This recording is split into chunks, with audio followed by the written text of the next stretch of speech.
Brilliance Audio presents A Sword Named Truth by Sherwood Smith. Performed by Joel Frumkin. There are, at present, two records that the world believes lost. I know where they are. I've sat in the dusty chamber where they lie.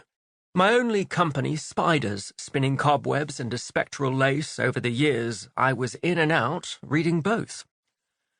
One of those records is the Emras defense, a deposition with a later secret edition written by Emras, the mage who wrote on advanced ward magic.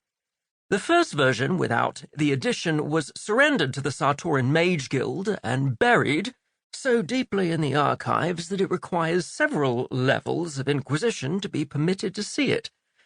Only a heavily redacted version is studied by senior mage students at present.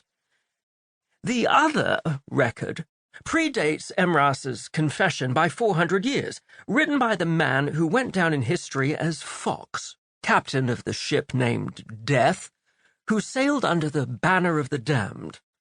He did not sign his history, which delves into everyone's thoughts but his, as his purpose was to record how Inda Algara Vair changed the world they both lived in.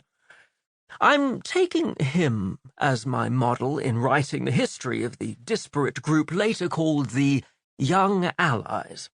I, too, have a purpose beyond autobiography. This will be unsigned, which permits me the freedom of anonymity. At least, so is my intention in setting out. As I get farther in, everything might change. Except the actual events. The consequences remain to be seen. Since the war that nearly destroyed ancient Sartor more than 4,700 years ago, Norsunder, the ancient, evil enemy, had until recently dwindled from admonitory parable to vulgar epithet. While assembling my facts for this writing, I was entertained by the various definitions of Norsunder by those who have never ventured to that retreat beyond the limits of the temporal. Most of them describe Norsunder as a vast army with a single motivation, an oversimplification that borders on outright lie. This much is true. Those in command of Norsunder withdrew from the temporal after the fall of ancient Sartor nearly wiped out magic as well as humanity from the world. So much was lost, including magical abilities that had become innate. With the dwindling of magic, these abilities vanished forever. Or so humans thought.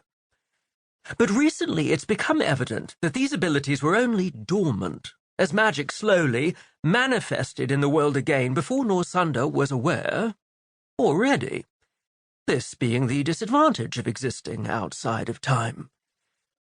Norsunder's center is commanded by two individuals who seldom venture out of their citadel, aided by four others who call themselves the Host of Lords, implying they are part of the inner circle. The struggle for power among these four will be addressed in time. Before that, all you need to know is that they assigned much of the grunt work in the temporal world to an ancient Sartoran who had fought successfully against them, until he was captured and turned. He has operated under a variety of names over the succeeding centuries. Currently he goes by Detlef.